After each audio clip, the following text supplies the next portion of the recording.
శ్రీనివాసం భజే భజే అనిశం అనిశం సమస్త లోకజనని నమస్తే నమస్తే విష్ణువల్లభే పాహి మాం భక్తవరదే మహాలక్ష్మి నమోస్తుతే ఆద్యంత రహితే దేవి ఆదిశక్తి మహేశ్వరి యోగాగ్ని యోగ సంభూతం మహాలక్ష్మి నమోస్తుతే అత్ర సమానస్య మాం రక్షంతు మమ ధర్మ పరివారం రక్షత్తు యాంతు దేవగణాః సర్వే పూజాయ ఆవాయ పార్థవీం ఇష్ట కామితార్థ సిద్ధ్యర్థం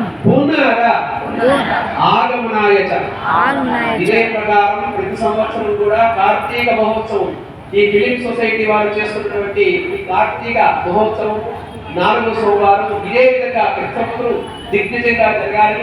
పుర ప్రజలందరూ ఆయురారోగ్యాలతో అష్టైశ్వర్యాలతో ఉండాలి. శ్రీ వెంకటనాథునికి అనుగ్రహం చేత తిరుపతి మహాపుణ్యక్షేత్రం ఇంకా పురోగతి కలగాలని ప్రార్థన చేసుకుంటూ మన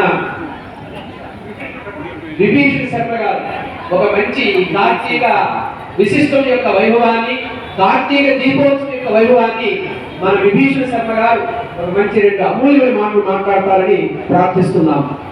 ఓం నమో వెంకటేశాయ.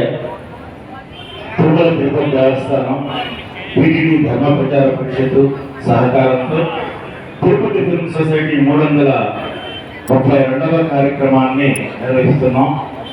అయితే ఆధ్యాత్మిక సంఘంలో, ఆధ్యాత్మిక ప్రపంచంలో మరి ధార్మిక స్థితిని, ఆధ్యాత్మికతని ప్రతి రోజు కూడా ఆ భక్తి ఛానల్లో వారి యొక్క మాటల్ని మనం వింటూనే ఉన్నాం.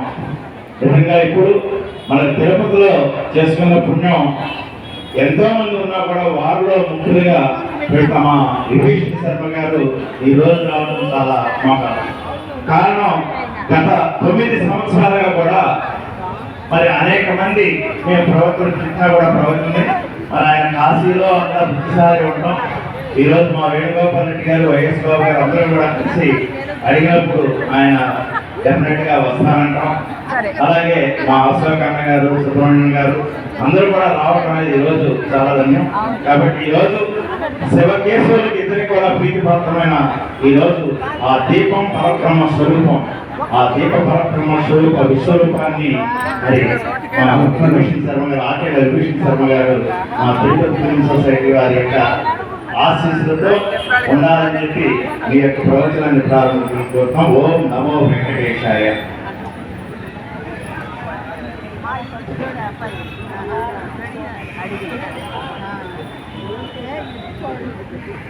శ్రీ వెంకటాచలాధీశం శ్రియాధ్యాసిత వక్షసం శ్రుతచేతన మందారం శ్రీనివాసమహం భజే.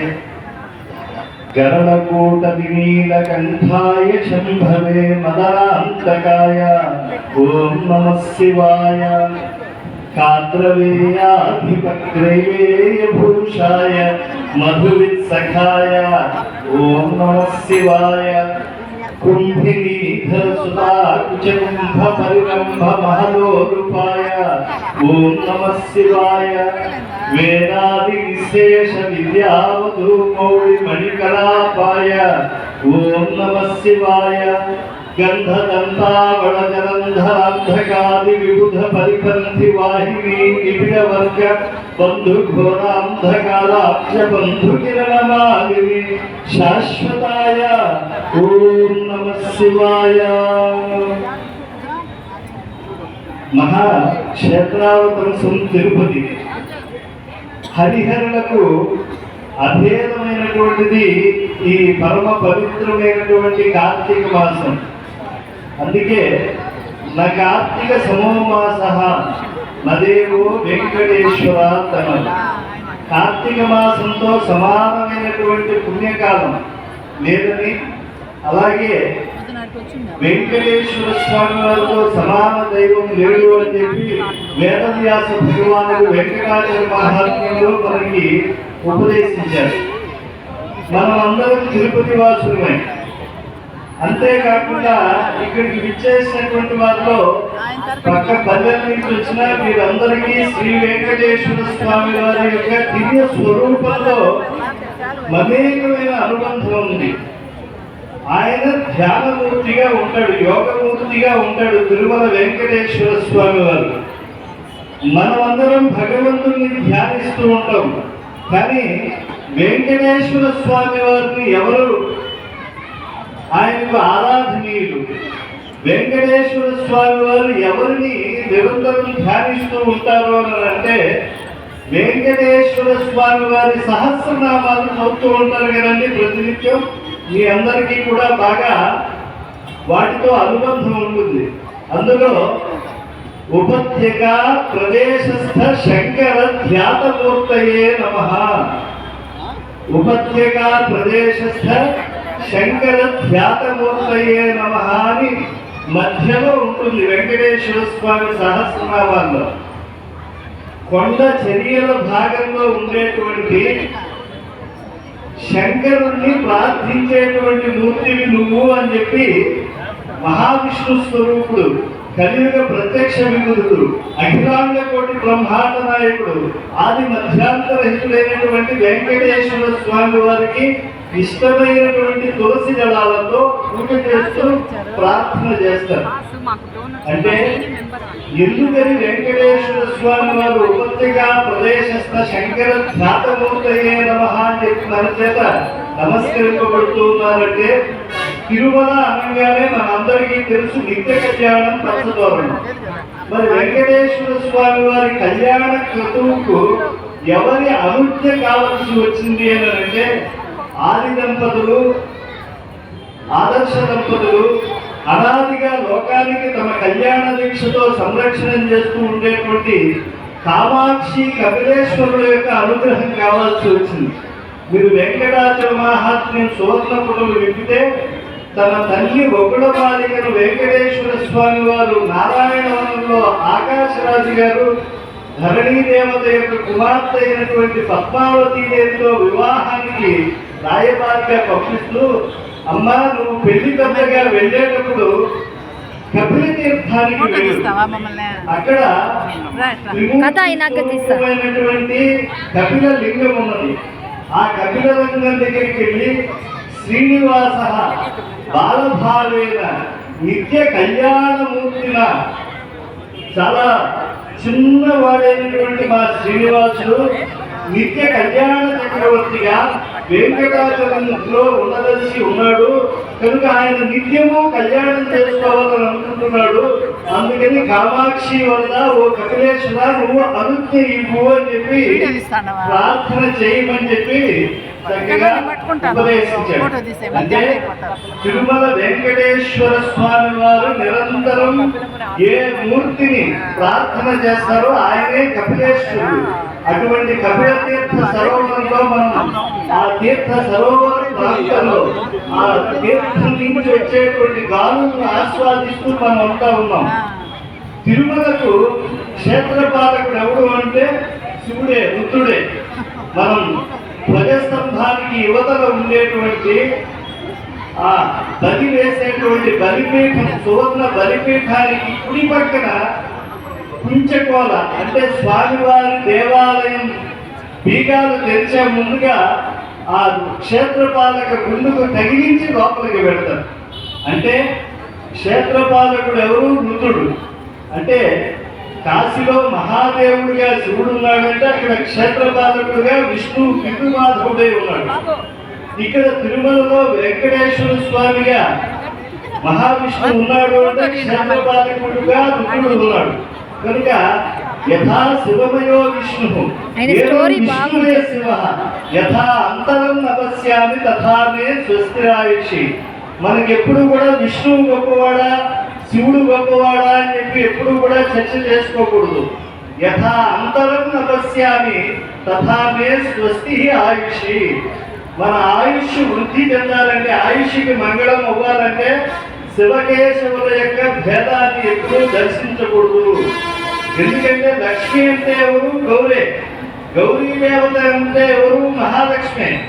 అందుకే తిక్కన మహాకవి అంటారు, శ్రీయన గౌరీనాభరకు చల్వకు చిత్తము పల్లవింప భద్రాయుత మూర్తి హరిహరములకు రూపము దాల్చి విష్ణు రూపాయ నమశివాయ అని తల్చడి వైదిక ధ్యాయత కిచ్చవచ్చు పరతత్వము గొల్చదం కృష్ణ సిద్ధికి కిమస్తి మాలా కింకౌ శుభం వా పరిశ్రియాయాం బహుమన్యసేత్వం కిం కాలకూటః కిమువా యశోదాస్తన్యం తవ స్వాదువద ప్రభోమే. శివకేశవు నిరువురు వేరు కారని కార్తీక మాసంలో ఒక మహాకవి పూజ చేస్తూ ఆయన ప్రశ్నించాడు, హరిహరం లేనటువంటి ఓ స్వామి, ఏకదేవతాత్మకమైనటువంటి నువ్వు నాకు చెప్పాలి. కిం అస్తి మాలా కిం కౌస్తుభం వా. నువ్వు శివుడుగా ఉండేప్పుడు మెడలో కపాల భావం ధరిస్తావు, అదంటే నీకు ఇష్టమా? లేకపోతే లక్ష్మీ నాథుడిగా ఉండేటువంటి నువ్వు వక్షస్థలంలో కౌస్తుభం అనేది అలంకరించుకుంటావు, అదంటే నీకు ఇష్టమా? కిం అస్తి మాలా కిం కౌస్తుభం వా పరిశ్రియాయాం బహుమన్యసేత్వం కిం కాలకూటః కిమువా యశోదాస్తన్యం తవ స్వాదువద ప్రభోమే. నువ్వు ఆనాడు హాలాహల మథనం జరిగినప్పుడు, క్షీరసాగర మథనం జరిగినప్పుడు హాలాహలం వచ్చింది, అప్పుడు దాన్ని కంఠంగా పెట్టుకున్నావు. అలాగే ద్వాపరంలో కృష్ణస్వామిగా ఉండేప్పుడు యశోదాదేవి స్తన్యానికి ఇవ్వలేవు. నీకు యశోదమ్మ పాలంటే ఇష్టమా? లేకపోతే క్షీరసాగరంలో లోకాన్ని రక్షించడానికి నువ్వు కంఠంలో నింపుకున్నటువంటి ఆ గరలం అంటే ఇష్టమా అని చెప్పి ప్రశ్నించాడు. కిం అస్తి మాలా కిం కౌస్తుభం వా పరిశ్రియాయాం బహుమన్యసేత్వం కిం కాలకూటః కిమువా యశోదాస్తన్యం తవ స్వాదువద ప్రభోమే అని చెప్పి. కనుక హరిహరాభేదమైనటువంటిది ఈ యొక్క ప్రాచీనమైనటువంటి తత్వం.